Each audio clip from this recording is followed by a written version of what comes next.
오늘도 복된 하루가 시작이 되었습니다. 그 복을 누리시고 또 복의 통로로 살아가시기를 바랍니다. 오늘은 사무엘상 13장입니다.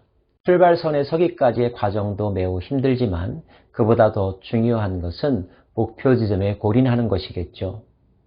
정상에 오르기 위해서 수없이 많은 노력을 해야 되고 또 특별한 은혜도 있어야 하지만 정상에 오르는 것보다 더 중요한 것, 그것은 정상의 자리를 건강하게 잘 지키는 것이고 또 언젠가 그 자리에서 내려올 때 아름다운 모습으로 겸손하게 내려올 수 있는가 하는 것입니다. 처음만큼이나 마지막이 중요하다는 뜻입니다. 이런 관점에서 본다면 왕으로서의 사울은 어떠한 사람이었을까요? 안타깝게도 사울은 시작은 좋았지만 그 마지막은 썩 아름답지 못한 인생이었습니다. 그리고 그런 왕이 되었던 이유, 첫 번째 이유가 오늘 말씀 속에 기록되어 있습니다. 사건의 개요는 이렇습니다. 이스라엘과 블레셋 사이에 전쟁이 있었습니다. 적들의 수가 훨씬 더 강했습니다. 병사들은 두려워했고 흩어지기 시작을 했죠. 전쟁을 위하여 하나님 앞에 제사 드리기를 원했던 사울은 사무엘이 오기를 기다리다가 그가 오지 않게 되자 사울이 직접 번제와 화목제를 하나님 앞에 드립니다. 그가 제사장의 역할을 수행했다는 뜻입니다. 제사가 끝나자 사무엘이 도착했습니다. 사울이 제사를 침례했다는 사실을 안 사무엘은 크게 진노합니다. 그리고 사울에게 하나님께서 다른 지도자를 세우셨다라고까지 이야기하게 되죠. 성경은 이 사건이 사울이 왕이 된 지 2년쯤 되었을 때 일어난 일이라고 기록하고 있습니다. 이제 이스라엘의 초대 임금으로서 통치하기 시작한 지 얼마 되지 않았을 때에 벌써부터 하나님과의 관계가 어그러지고 하나님께서 사울을 대신할 다른 사람을 찾으시겠다는 이야기를 듣는다면 사울의 마음은 어떠했을까요? 그 말을 전할 수밖에 없는 사무엘의 심정도 답답하기는 마찬가지였을 것입니다. 근데 우리는 한 번쯤 이렇게 질문하게 되죠. 오늘 이 사건이 그렇게 큰 일이었을까? 전후 상황을 가만히 보면 사울이 그렇게밖에 할 수 없었던 이유도 어렴풋이 나타나는 것을 보게 됩니다. 충분히 이해할 수 있는 것 아닐까 하는 질문, 우리 안에 드는데요. 사울도 그런 마음이었을 것입니다. 자, 조금 더 내용을 구체적으로 살펴보도록 하겠습니다. 무엇이 잘못되었는지 말이죠.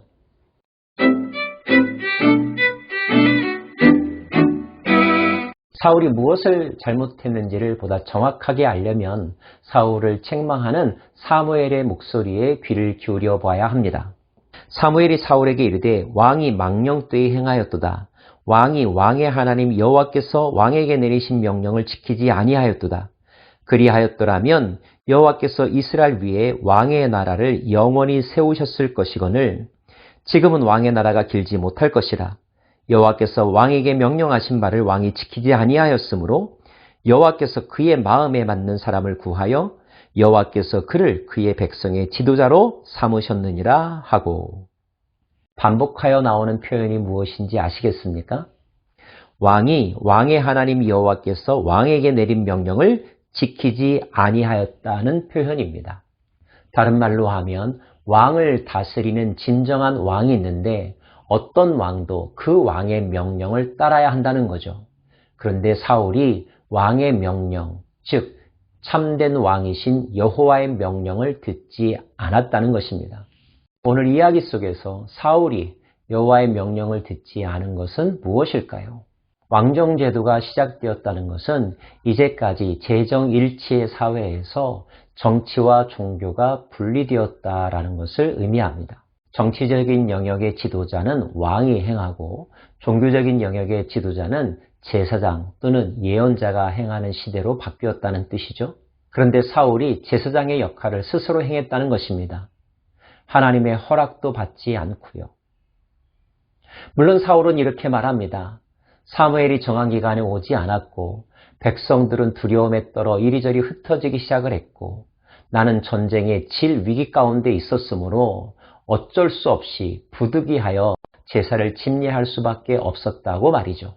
그러나 이것은 인간의 입장에서는 이해할 만하고 타협할 만한 사실이었는지는 모르지만 마음과 자세를 꿰뚫어 보시는 하나님의 입장에서는 결단코 넘지 말아야 될 선이었습니다. 사울은 왜 그 선을 넘었던 것일까요? 사울의 마음 가운데는 기다릴 수 있는 믿음이 없었습니다. 그는 두려움에 휩싸였고 그 전쟁에서 죽을지도 모른다고 하는 초조심의 노예가 되어버렸죠.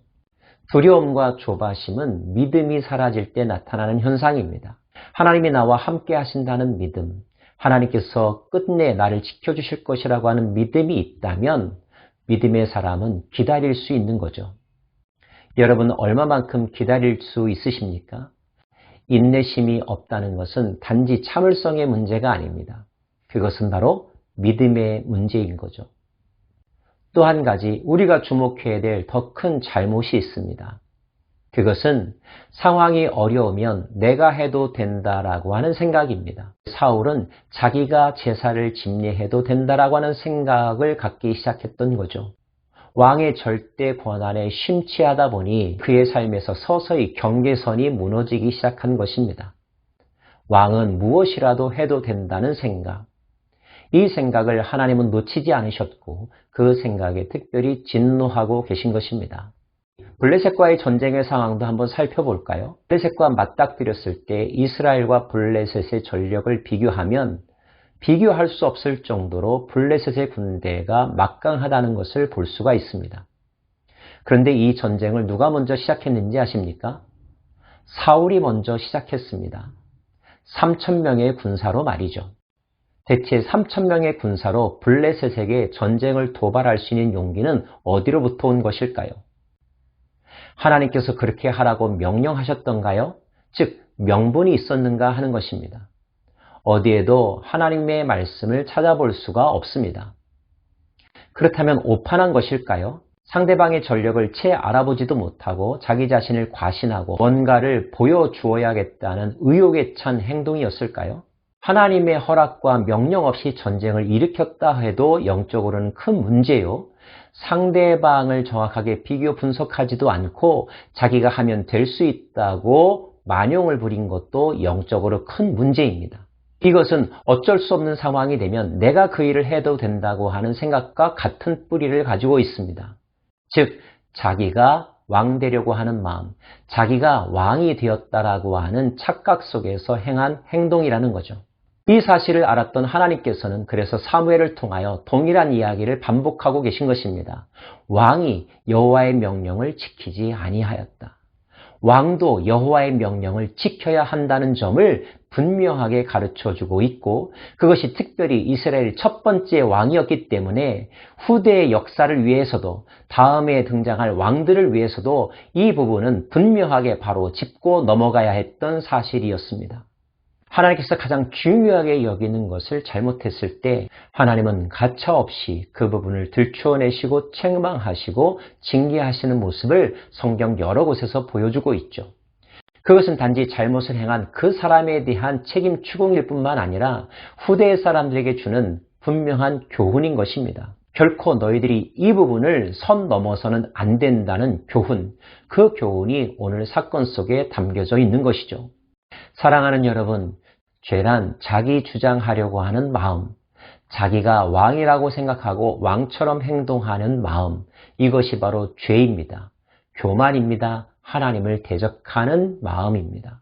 이런 마음이 초창기에 바로잡아지지 아니하면 결국 파멸에 이르게 되는 것입니다. 우리가 기억해야 될 것은 내 인생의 주인은 내가 아니라는 것, 이 나라의 최고 통치자는 대통령이 아니라는 것, 대통령이라 할지라도 그 대통령도 경청하며 무릎 꿇고 나아가며 받들어야 될 진정한 하나님, 왕이 계시다는 것, 그 사실을 잊어버리면 결코 안 된다는 것이 오늘 사건의 중요한 핵심 교훈입니다. 흔히들 하늘 무서운 줄 알아야 된다는 말이 있습니다. 그렇습니다. 모든 인간은 하나님을 두려워하면서 살아야 합니다. 인간은 아무리 잘났어도 피조물이 지나지 않는다는 것을 인정해야 합니다. 아무리 많은 권력이 주어진다 할지라도 그 권력을 내게 주신 분이 있고 그 권력은 함부로 사용해서는 안 된다는 것, 진리의 통제를 받아야 된다는 것 기억해야 합니다. 그것을 기억할 때, 그 기억 속에서 겸손하게 자신에게 주어진 권한을 행사할 때, 그때 그 나라는, 그의 인생은 번영하며 길어질 것이며 견고할 것입니다. 반대로 그 사실을 잃어버릴 때, 교만하게 행할 때, 그 인생은 침이슬처럼 사라질 수 있다는 사실을 기억하십시다. 오늘도 겸손하게 사십시다. 나를 내려다보시는 하나님이 계심을 의식하면서 살아가십시다. 기도하겠습니다.